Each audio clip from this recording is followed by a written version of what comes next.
Hi everyone, reading time again. And we are going to continue with Sadako. We read chapters 3 and 4 last time. We'll probably go through 5 and 6 today. So let's go ahead and get started. And it's a little cloudy today, so if it starts to rain, I might have to turn the lights on. It might be too dark, but we'll see what happens.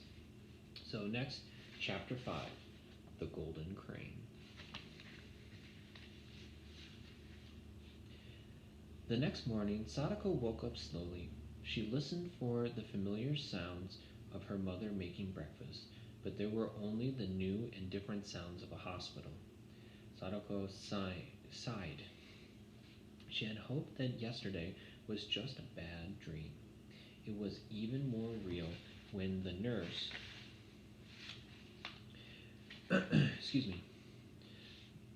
Yasunaga, came in to give her a shot. Getting shots is part of being in the hospital, the plump nurse said briskly. You'll get used to it. I just want the sickness to be over with, Sadako said unhappily, so I can go home. That afternoon, Chizuko was Sadako's first visitor. She smiled mysteriously as she held something behind her back. Shut your eyes, she said, while Sadako squinted, her eyes tightly shut. Chizuko put some pieces of paper and scissors on the bed. Now you can look, she said. What is it? Sadako asked, staring at the paper. Chizuko was pleased with herself. I figured out a way for you to get well, she said proudly. Watch. She put a piece of gold paper into a large square. She cut a piece of gold paper to a large square. In a short time, she had folded it over and over into a beautiful crane. Sadako was puzzled. But how can that paper bird make me well? Don't you remember the old story about the crane? Chizuko said. It's supposed to live for 1,000 years. And let's pause right here so you can see the illustration. So here's the crane. It's really big, huh? If a sick person folds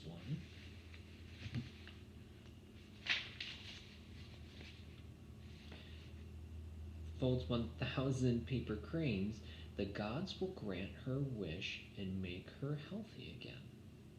She handed the crane to Sadako. Here's your first one. Sadako's eyes filled with tears. How kind of Chizuko to bring a good luck charm, especially when her friend didn't really believe in such things. Sadako took the golden crane and made a wish. The funniest little feeling came over her when she touched the bird. It must be a good omen. Thank you, Chizuko-chan, she whispered. I'll never part with it. When she began to work with the paper, Sadako discovered that folding a crane wasn't as easy as it looked. With Chizuko's help, she learned how to do it, the difficult parts. After making 10 birds, Sadako lined them up on the table besides the golden crane. Some were a bit lopsided, but it was a beginning. Now I have only 990 to make, Sadako said. With the golden crane nearby, she felt safe and lucky. Why, in a few weeks, she would be able to finish the 1,000. Then she would be strong enough to go home. That evening, Masahiro brought Sadako's homework from school. When he saw the cranes, he said, There isn't enough room on that small table to show off your birds. I'll hang them from the ceiling for you. Sadako was smiling all over. Do you promise to hang every crane I make? She asked. Masahiro promised. That's fine, Sadako said, her eyes twinkling with mischief. Then you'll hang the whole 1,000. 1,000? Her brother groaned. You're joking! Sadako told him the story of the cranes. Masahiro ran a hand through his straight black hair. You tricked me, he said with a grin. But I'll do it anyhow. He borrowed some thread and tacks from nurse Yasunaga, and hung the first 10 cranes. The golden crane stayed in its place of honor on the table. After supper, Mrs. Sasaki brought Mitsue and Eiji to the hospital. Everyone was surprised to see the birds. They reminded Mrs. Sasaki of a famous old poem.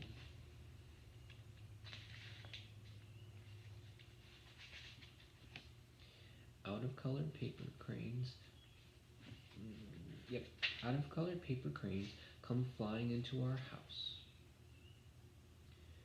Mitsue and Eiji, liked the golden crane best, but Mrs. Sasaki chose the tiniest one made of fancy green paper with pink parasols on it. This is my choice, she said, because small ones are the most difficult to make. After visiting hours, it was lonely in the hospital room, so lonely that Sadako folded more cranes to keep up her courage.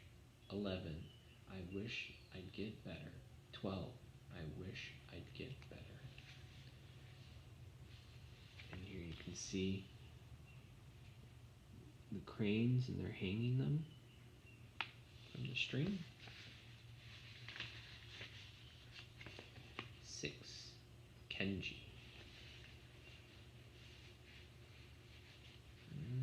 It's not quite dark yet, though it is raining, so we'll see what happens. Everyone saved paper for Sadako's good luck cranes. Jizuko brought colored paper from the bamboo class. Father saved every scrap from the barber shop. Even Nurse Yasunaga gave Sadako the wrappings from the packages of medicine. And Masahiro hung every one of the birds, as he had promised. Sometimes he strung many on one thread. The biggest cranes flew alone. During the next few months, there were times when Sadako felt almost well. However, Dr. Numata said it was best for her to stay in the hospital.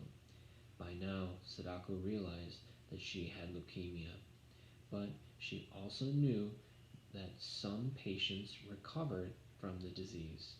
She never stopped hoping that she would get well too. On good days, Sadako was busy. She did her homework, wrote letters to her friends and pen pals, and amused her visitors with games, riddles, and songs. In the evening, she always made paper cranes. Her flock grew to over 300. Now the birds were perfectly folded. Her fingers were sure and worked quickly without any mistakes. Gradually, the atom bomb disease took away Sadako's energy. She learned about pain. Sometimes throbbing headaches stopped her from reading and writing. At other times, her bones seemed to be on fire, and more dizzy spells sent Sadako into deep blackness. Often, she was too weak to do anything but sit by the window and look longingly out at the maple trees in the courtyard. She would stay there for hours, holding the golden paper crane in her lap. Sadako was feeling especially tired one day when Nurse Yasunaga wheeled her out onto the porch for some sunshine. There, Sadako saw Kenji for the first time. He was 9 and small for his age. Sadako stared at his thin face and shining dark eyes. "Hello," she said. "I'm Sadako." Kenji answered in a low, soft voice. Soon the two were talking like old friends. Kenji had been in the hospital for a long time, but he had few visitors. His parents were dead, and he had been living with an aunt in a nearby town. She's so old that she comes to see me only once a week, Kenji said. I read most of the time. Sadako turned away at the sad look on Kenji's face. It doesn't really matter, he went on with a weary sigh, because I'll die soon. I have leukemia from the bomb. But you can't have leukemia, Sadako said quickly. You weren't even born then. That isn't important, Kenji said. The poison was in my mother's body, and I got it from her. Sadako wanted so much to confront him, but she didn't know what to say. Then she remembered the cranes. You can make paper cranes like I do, she said, so that a miracle can happen. I know about the cranes, Kenji replied quietly, but it's too late. Even the gods can't help me now. Just then, Nurse Yasunaga came out onto the porch. Kenji, she said sternly, how do you know such things? He gave her a sharp look. I just know, he said. And besides, I can read my blood count on the chart. Every day it gets worse. The nurse was flustered. What a talker, she said. You are tiring yourself. And she wheeled Kenji inside. Back in her room, Sadako was thoughtful. She tried to imagine what it would be like to be ill and have no family. Kenji was brave, that's all. She made a big crane out of her prettiest paper and sent it across the hall to his room. Perhaps it would bring him luck. Then she folded more birds for her flock. 398, 399. One day, Kenji didn't appear on the porch. Late that night, Sadako heard the rumble of a bed being rolled down the hall. Nurse Yasunaga came in to tell her that Kenji had died. Sadako turned to the wall and let the tears come. After a while, she felt the nurse's gentle hand on her shoulder. Let's sit by the window and talk, Nurse Yasunaga said in a kindly voice. When Sadako finally stopped sobbing, she looked out at the moonlit sky. Do you think Kenji is up here on a star island? Wherever he is, I'm sure that he is happy now, the nurse said. He has shed that tired, sick body, and his spirit is free. Sadako was quiet, listening to the leaves on the maple tree rustle in the wind. Then she said, I'm going to die next, aren't I? Of course not, Nurse Yasunaga answered with a firm shake of her head. She spread some colored paper on Sadako's bed. Come and let me see you fold another paper crane before you go to sleep. After you finish 1,000 birds, you'll live to be an old, old lady. Sadako tried hard to believe that. She carefully folded cranes and made the same wish. 463, 464. Here they are at the window after she gets the news.